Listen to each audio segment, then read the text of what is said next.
Hello friends, आपका स्वागत है आपकी अपनी वेट टॉक सीरीज़ के निवासी विभाग के अंतर्गत, जो मैं आपके लिए हर संडे की संडे लेकर के आता हूं। वैसे वेट टॉक सीरीज़ आपके लिए बहुत ही अच्छी और नॉलेजेबल होती है, क्योंकि वेट टॉक सीरीज़ के अंतर्गत आपको कई क्वेश्चनों का जवाब एक साथ देखने को या सुनने को मिल जाता है। देखो, मैं जो आपने जैसे कमेंट्स किए हैं, यदि उन कमेंट्स का जवाब यदि मैंने इस वेट टॉक सीरीज़ में नहीं दिया है, तो हो सकता है कि आपका उसका जवाब अदर जो मेरी वेट टॉक सीरीज़ 88 बनी हुई है उनमें आपको जवाब मिल जाएगा। इसलिए वेट टॉक सीरीज़ के अंदर वही क्वेश्चनों का चुनाव करता हूं जिसका मैंने जवाब पहले नहीं दिया है। इसलिए यदि कोई क्वेश्चन का जवाब नहीं मिल पाता है तो मेरी अदर वेट टॉक सीरीज़ जा करके देख सकते हैं, उनमें आपको जवाब मिल जाएगा। अब आप लोगों का मैं ज़्यादा समय न खराब करते हुए मैं पहला क्वेश्चन अटेंड करता हूँ। पहला है लिटिल प्रिंस का। वो कहते हैं, सर ये एंटीबायोटिक अगर बहुत ज़्यादा बड़ा घाव हो, बोन से पस निकलता है, तब भी यूज में ले सकते हैं क्या? बहुत सी मैं एंटीबायोटिक उपयोग कर चुका हूँ, मोनोसेप, एंड्रोफ्लोक्सासिन और भी, बट फ़र्क नहीं पड़ रहा है। रिप्लाई ज़रूर दें। ये बात कर रहे हैं इंटासेप टेजो के बारे में, जो ये इंजेक्शन इंटासेप टेजो है, सेफ्ट्रीजोन एंड टेजोबेक्टम, जिसके बारे में मेरे चैनल पर एक डिटेल सी वीडियो बनी हुई है। यदि आपको प्रॉपर नॉलेज लेना है तो इस इंजेक्शन के बारे में वो वीडियो जा करके देख लें। इस इंजेक्शन की बता रहे हैं कि यदि पशुओं के जिस प्रकार के घाव है उसके अंदर पस बनी हुई है, मैंने कई एंटीबायोटिक उपयोग में ले लिए, फिर इलाज नहीं मिल रहा है, तो मैं एक और बताना चाहता हूं कि जिस प्रकार से सेफ्ट्रीजोन एंड टेजोबेक्टम है, ये आप उस पशु को लगा सकते हैं। यदि जिन पशुओं का बॉडी वेट 400 kg से ज़्यादा है तो उसे आप 4.5 ग्राम आप लगा सकते हैं, और जिनका बॉडी वेट 400 kg से कम है तो उन्हें आप 3.5 ग्राम के लगभग आप उस पशु को ये इंजेक्शन इंट्रामस्कुलर व इंट्राविनस, यदि आप इंट्राविनस यदि लगाएंगे, नस में लगाएंगे, तो आपको बहुत ही अच्छा रिजल्ट देखने को मिलेगा उन पशुओं में।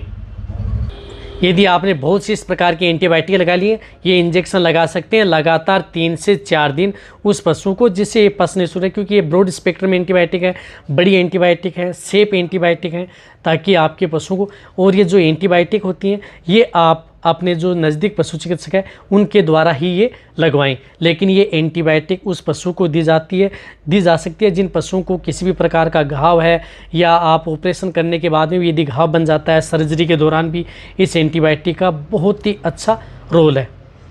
अब आप अच्छी तरह से समझ गए होंगे। अब अशोक कुमार कहते हैं, अशोक पान वाले, सर मेरी भैंस की भी यही समस्या है।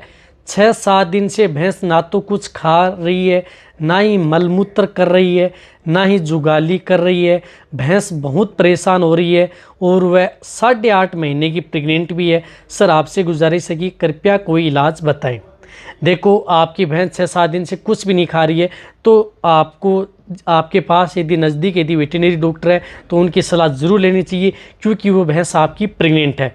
पहले तो प्रेग्नेंट है तो उसकी नज़दीक वेटरनरी डॉक्टर है, उनसे सलाह लें। सलाह लेने के बाद में उसे जो फ्लूइड आता है, IV फ्लूइड, वो उसको चढ़ाएं। जिस प्रकार से उसे रिंटोज व इंटालाइट की सख्त ज़रूरत है उस पशु को, क्योंकि इतने दिन नहीं खिलाइए, तो 2 से 3 लीटर आप कंटिन्यूटी रिंटोज या इंटालाइट उस पशु को ज़रूर लगवाएं। और रिंटोज इंटालाइट के साथ आप उसके साथ टोनोफोस इंजेक्शन, जिस प्रकार से 15 से 20 ml, ट्राइबीवेट 15 से 20 ml इंजेक्शन, वो भी उस पशु को साथ में लगवाएं।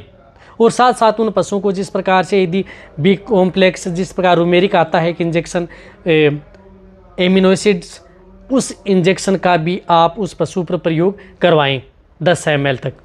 पूरी यदि इसके ऊपर डिटेल में जाऊंगा तो बहुत लंबी वीडियो बन जाएगी, लेकिन इस प्रकार का कराएं। और साथ साथ आपको मेरे चैनल पर वीडियो बनी हुई है, यदि आपका पशु खाना पीना बंद कर देता है, जुगाली भी बंद कर देता है, तो कौन सा ट्रीटमेंट करना चाहिए या कौन से ऐसे मेडिसिन देनी चाहिए, वो भी आप जाकर के देख सकते हैं, यदि आपको और भी प्रॉपर नॉलेज लेना है। साथ साथ मैं ये बताना चाहता हूँ, जो एमिल की आती है नीरी, ये नीरी भी उस पशु को 50 ml पर डे के हिसाब से, या 50 ml सुबह या 50 ml शाम, लगातार 5-6 दिन आप उस पशु को दे सकते हैं। और साथ ही साथ उस पशु को एमिल की आती है एक जिमनेट, ये भी आप 50 ml पर डे के हिसाब से लगातार उस पशु को, जो आपकी भैंस है उसमें इस प्रकार की यदि दिक्कत है तो आप ये प्रोडक्ट भी आप प्रयोग कर सकते हैं, यदि आपकी भैंस कई दिनों से इस तरह की तकलीफ से जूझ रही है। लेकिन एक और बताना चाहता हूं कि साथ साथ आपको IV फ्लूइड, यानी उसे फ्लूइड ज़रूर चढ़वाएं। अब आप अच्छी तरह से समझ गए होंगे, मैंने आपको शॉर्ट में जितने भी हिंट्स दिए वह प्रॉपर ट्रीटमेंट के तौर पर दिए। देखो, बहुत इस प्रकार के मेरे पास कमेंट्स आते हैं मेंबरशिप के लिए। यदि आपको इस चैनल की यदि मेंबरशिप लेनी है तो जो स्क्रीन पर जो व्हाट्सअप नंबर दिख रहे हैं, इस नंबर पर आप व्हाट्सअप कर सकते हैं। व्हाट्सअप करने के बाद यदि आपको मेंबरशिप लेनी है, मेंबरशिप लेने के बाद में आप मेरे से डायरेक्ट कॉल या मैसेज कर सकते हैं। मेंबरशिप लेने का फ़ायदा ये है कि यदि आपको किसी भी प्रकार की यदि कोई दिक्कत है, बस उससे संबंधित किसी प्रकार की बीमारियों से, इंजेक्शन से संबंधित कोई भी, तो आप मेरे से डायरेक्ट कॉल करके पूछ सकते हैं, वो भी मेंबरशिप लेने के बाद में। ये बात आपको ज़रूर ध्यान रखनी है। और रही बात जो ये स्क्रीन पर नंबर दिख रहे हैं, यदि आपको कोई भी इस प्रकार की मेडिसिन है जो आप यदि लेना चाहते हैं तो इस नंबर पर व्हाट्सअप कर सकते हैं, वह मेडिसिन भी आपको उपलब्ध हो जाएंगी कहीं पर भी। और जो अपना एक दूसरा चैनल है विजेंद्र वेट केयर, उस चैनल को भी आप सब्सक्राइब करें। उस चैनल पर भी बहुत ही अच्छी और नॉलेजेबल वीडियो आती हैं, उसका लिंक आपको डिस्क्रिप्शन में मिल जाएगा, क्योंकि उस चैनल पर भी समय समय पर वीडियो आपको मिलती रहेंगी।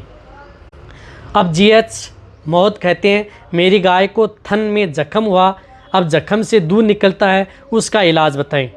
देखो, थन में जख्म हुआ, जख्म से दूध निकलता है तो उसका इलाज ये है कि उसे आप टांके लगवाने पड़ेंगे। यदि जो घाव हुआ है तो अब जो घाव पुराना हो चुका है, इसलिए उस थन का घाव नया बनाना पड़ेगा। नया घाव बना करके उसमें टांके लगाने ही पड़ेंगे।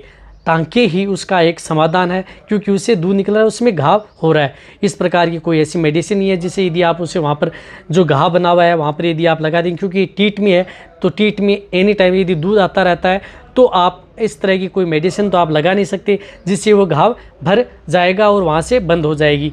तो इसलिए आप यदि आपके पास जो नज़दीक यदि वेटरनरी से संबंधित कोई भी है तो उससे आप उस थन में टांके ज़रूर लगवा लें, तब आपके पशुओं का थन ठीक हो जाएगा। लेकिन इतने दिन से है तो उसके थन का जो घाव है वो नया बनाना पड़ेगा, फिर ही टांके लगेंगे, फिर ही वो सक्सेस होगा। समझ गए होंगे आप अच्छी तरह से।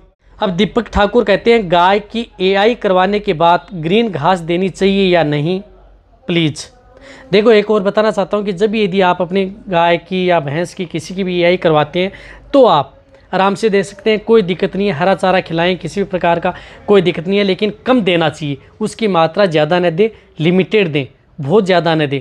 एक और कम से कम 72 घंटे तक आप उस पशु की डाइट थोड़ी कम कर दें। यदि आप जिस प्रकार से यदि 100% उसकी डाइट करते हैं तो वहाँ पर आप 80% कर दें, 20% कम कर दें। कितने दिन? 72 घंटे तक आप ध्यान रखें, ग्रीन घास खिलाएं, कोई दिक्कत नहीं होगी AI कराने के बाद आप अपने पशुओं की, लेकिन कम मात्रा कम कर देनी है। इस प्रकार के कमेंट्स भी मेरे पास बहुत आ रहे थे, इसलिए मैंने सोचा क्यों ना मैं इसकी वेट टॉक सीरीज में लेकर के आपको प्रॉपर नॉलेज ही एक साथ दे दूं। अब यदि आपको कोई भी इस प्रकार के यदि किसी भी प्रकार के क्वेश्चन के बारे में पूछना है तो आप नीचे जाके कमेंट में लिखें, और इस चैनल को आप सब्सक्राइब जरूर कर लें। यदि आपने अभी भी चैनल को सब्सक्राइब नहीं किया तो सब्सक्राइब कर लें, क्योंकि सब्सक्राइब करने का आपको कोई पैसा लगने वाला नहीं है, बट आपको बहुत ही अच्छी और प्रॉपर नॉलेज मिलने वाली है। क्योंकि इस चैनल पर यदि आपको मेरी वीडियो अच्छी लगी है तो नीचे जाके भी कमेंट में लिखें। मेरी वीडियो को आप अपने दोस्तों के साथ, पशुपालकों के साथ और मेरे जितने वेटरनरी स्टूडेंट हैं उनके साथ आप इस वीडियो को जितना हो सके शेयर करें। मेरी वीडियो को आप लाइक करें, आपके एक लाइक से मेरे को मोटिवेशन मिलता है और मैं आपके लिए अच्छे से अच्छी और नॉलेजेबल वीडियो आपके लिए हर समय ऐसे लाता रहूँगा। इसी तरह से आप मेरी वीडियो देखते रहें, इसी तरह से आप मेरे को प्यार देते रहें। थैंक्स, धन्यवाद।